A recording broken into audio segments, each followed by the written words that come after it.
leur colère, mais tout en respectant les forces de l'ordre sans aucun débordement. Est-ce que vous pensez que cet état d'esprit des agriculteurs, il peut tenir, notamment lors du Salon de l'agriculture? Marine le disait, les services de renseignement n'excluent pas des actions coup de poing. Que faut-il y voir derrière? Même si on a vu des actions coup de poing de la part des agriculteurs depuis janvier 2024, on s'aperçoit que ces actions coup de poing, elles sont à des années-lumière de ce qu'on avait pu subir, notamment dans le cadre des émeutes de l'été dernier avec des racailles qui ont saccagé un certain nombre d'établissements publics, mais également avec les gilets jaunes. Les agriculteurs ont bien là en tête que c'est la violence du mouvement des gilets jaunes qui a conduit à l'érosion du soutien des Français dans le temps. Un autre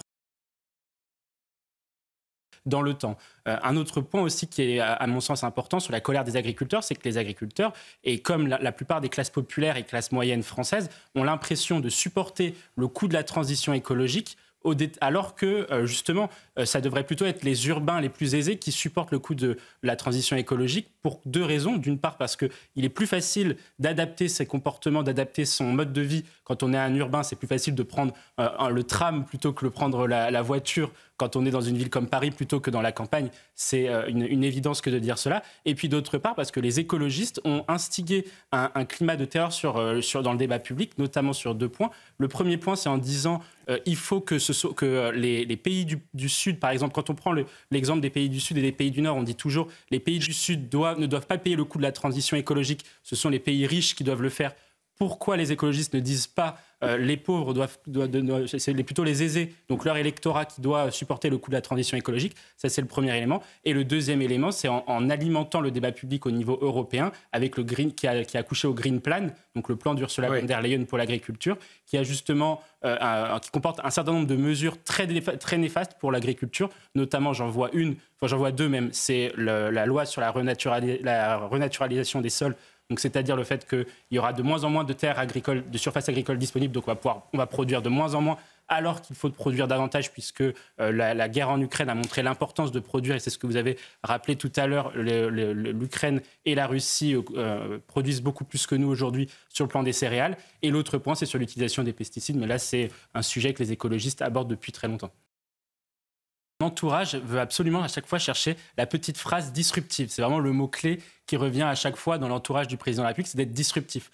Pour pouvoir justement, comme si ça, on va dire, répondait à la volonté d'Emmanuel Macron de rompre avec ce que je disais tout à l'heure, de rompre avec les codes de l'ancien monde, de se dire qu'avant la communication politique était très policée. On se souvient de François Hollande, Nicolas Sarkozy, des communications politiques plutôt policées, surtout à partir de la crise de 2008.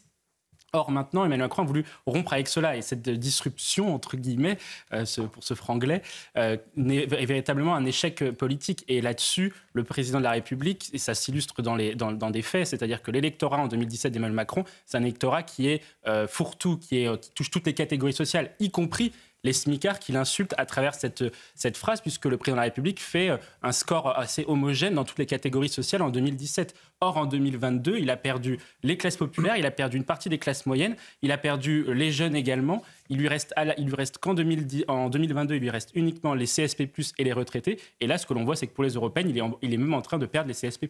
Et nous observerons de près les différentes réactions à Macron et les annonces de l'Élysée ces dernières heures. Le fiasco de la non-organisation de ce débat, elle réside dans le fait que le président de la République est davantage attaché à sa personne qu'il ne l'est au vu des corps intermédiaires. Pourquoi ? Parce que le logiciel macroniste, depuis 2017, c'est de dire les corps intermédiaires, c'est de dépasser les clivages de l'ancien monde, au premier rang desquels sont les corps intermédiaires. Or, quand l'on se coupe des corps intermédiaires, comme l'a fait Emmanuel Macron depuis 2017, on se coupe d'une partie des mouvements sectoriels qui jalonnent le pays, et on se coupe aussi de la base populaire, et de la base notamment des gens qui travaillent de cette France du travail.